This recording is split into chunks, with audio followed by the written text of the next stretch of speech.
नमस्कार दोस्तों और जय हिंद दोस्तों।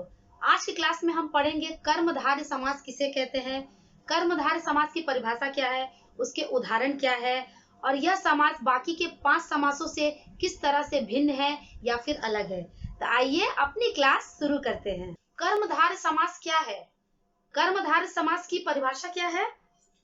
कर्मधारय समास की परिभाषा वह समास जिसका पूर्व पद विशेषण और उत्तर पद विशेष से होता है अथवा एक पद उपमान और दूसरा पद उपमेय होता है, उसे हम कर्मधारय समास कहते हैं। कर्मधारय समास की परिभाषा क्या है?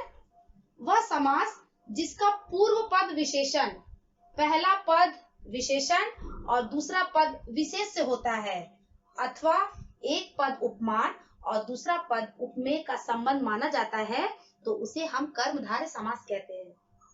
अगर कर्मधारय समास का जो समस्त पद होता है, समस्त पद में 2 पद होते हैं, एक को हम पूर्व पद और दूसरे को हम उत्तर पद कहते हैं। दोनों पद मिलाने से जो समस्त पद या सामासिक शब्द कहलाता है, ठीक है।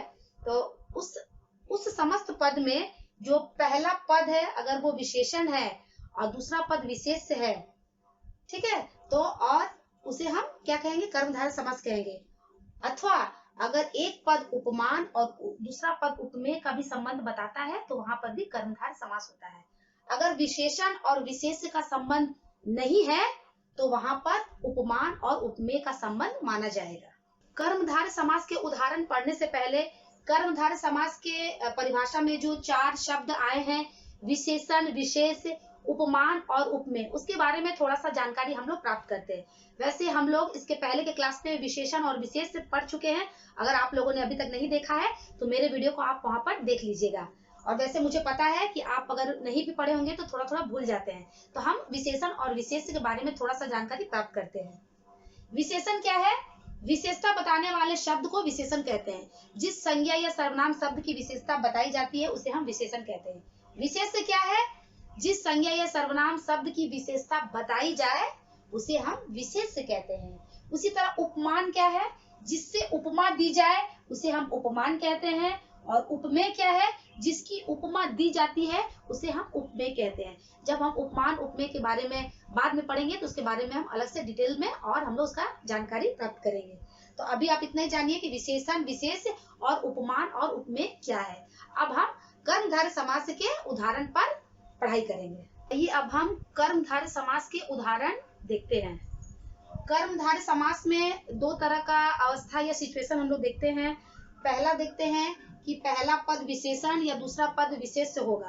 अगर पहला पद विशेषण और दूसरा पद विशेष से होगा तो कर्मधारय समास से होगा। अगर पहला पद विशेषण और दूसरा पद विशेष से नहीं होगा तो पहला पद उपमान और दूसरा पद उपमेय होगा वहां पर कर्मधारय समास में।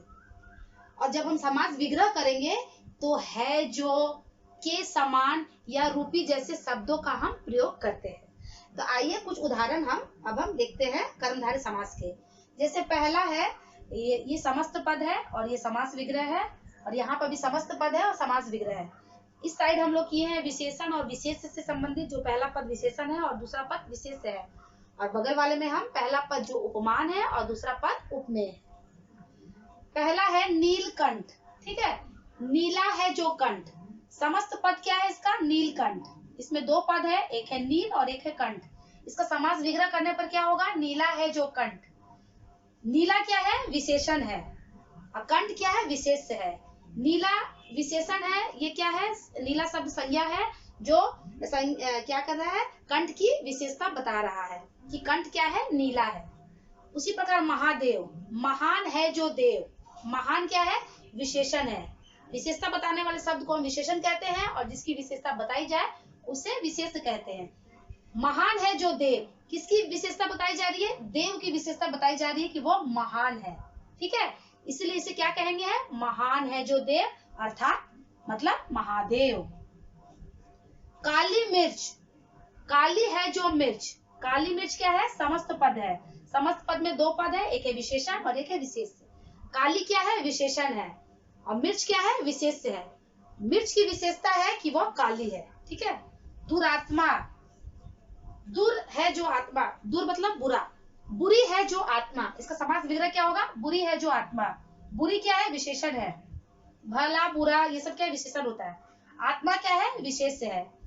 किसकी विशेषता बताई जा रही है? आत्मा की विशेषता बताई जा रही है कि वह क्या है? पूरी है। नील गगन, नील गगन मतलब नीला है जो गगन, इसका समास विग्रह क्या होगा? नीला है जो गगन। नीला क्या है? विशेषण है। गगन क्या है? विशेष्य है। गगन की विशेषता है कि वह नीला है। गगन की विशेषता है कि वह नीला है। हम लोग को पता है कि गगन मतलब आसमान जिसे कहते हैं हम लोग, वो क्या होता है? नीला होता है। तो ये है विशेषण और विशेष्य जब होता है, एक पद विशेषण और दूसरा पद विशेष्य होता है, तो वहां पर इस तरह के कर्मधारय समास होते हैं। अगर ये नहीं होगा तो क्या होगा? एक पद उपमान और दूसरा पद उपमेय होगा। तो आइए उसका भी कुछ हम उदाहरण देखते हैं। समस्त पद और समास विग्रह, जैसे कमल चरण, ठीक है, कमल चरण, कमल के समान चरण, कमल के समान चरण, इसका समास विग्रह करते समय हम लोग के समान शब्द का प्रयोग करते हैं। कमल के समान चरण, यहाँ पर चरण क्या है? चरण है यहाँ पर उपमेय, जिसकी उपमा दी जा रही है वो क्या है? उपमेय, और जिससे उपमा दी जा रही है वो है उपमान। चरण, कमल के समान चरण, चरण कैसे है? कमल के समान। कनक लता, कनक के समान लता, लता क्या है? उपमेय, लता क्या है? उपमेय, जिसकी उपमा दी जा रही है कि कनक के समान लता है, और कनक क्या है? उपमान। घन श्याम, घन के समान श्याम, श्याम मतलब काला रंग, ठीक है। श्याम क्या है यहाँ पर? उपमेय, ठीक है, जिसकी उपमा दी जाती है वो है उपमेय। श्याम की उपमा दी जा रही है कि वह घन के समान श्याम है, ठीक है, घन के समान श्याम अर्थात घन श्याम। कर कमल, कमल के समान कर, ठीक है, जरूरी नहीं है कि पहला पद उपमान उपमेय होगा, कभी कभी उल्टा भी हो सकता है, पहला पद उपमेय भी हो सकता है, दूसरा पद उपमान भी हो सकता है, वो हमारे एग्जाम्पल या शब्दों पर निर्भर करता है। जैसे कर कमल, तो यहाँ पर जो कमल के समान कर, कर मतलब हाथ, हाथ क्या है? उपमेय, जिसकी उपमा दी जा रही है, मतलब किसके समान कर है? हाथ किसके समान है? हमारे कमल के समान हाथ है, ठीक है, तो कमल क्या है? उपमान, और कर है उपमेय।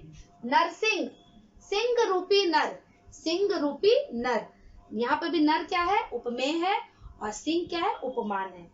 तो ये सभी एग्जाम्पल है हमारे कर्मधारय समास के। आज की क्लास में हम कर्मधारय समास किसे कहते हैं, उसकी परिभाषा क्या है, उसके उदाहरण क्या है, विशेषण और विशेष्य क्या है, उपमान और उपमेय क्या है, इस सब पर आज हम लोगों ने पढ़ाई की।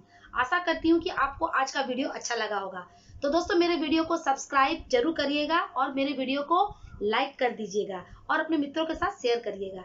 मिलते हैं अपने आने वाले नेक्स्ट वीडियो में एक नए विषय के साथ। तब तक के लिए धन्यवाद।